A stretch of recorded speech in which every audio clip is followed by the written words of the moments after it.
G. Let's go.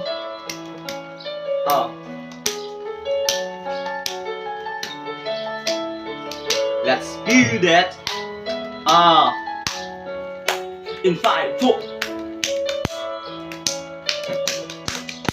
Gigising sa umaga kahit na antok pa nga ako. Kailangan maghanda para pumasok sa trabaho. Sindi ng sigarilyo habang may kaping barako. Ito aking almusal na araw-araw kong kasalo. Kailangan kong pumasok kahit mayroong trangkaso. Pag di kasi pumasok malaki ang iyong atraso. Sa nagbibigay ng sweldo kung tawagin natin ma'am ko. Kailangan doble kayod para amo ay maamo. Sa sobra mong trabaho para ang sama-sama mo. Sa iyong anak na di mo na laging maasikaso. Kailangan yung buksan ang isipan na sarado. Sa buhay minsan talo at hindi laging panalo. Wala kang aasahan, walang mamamalato. Pag di ka nagtrabaho, buhay mo ay lalalato. Kahit pagod ka na ang sinasabi mong wala to. Mahirap ang mabuhay, anong magagawa mo?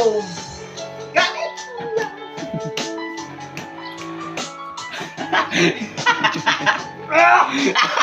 Okay na, okay na.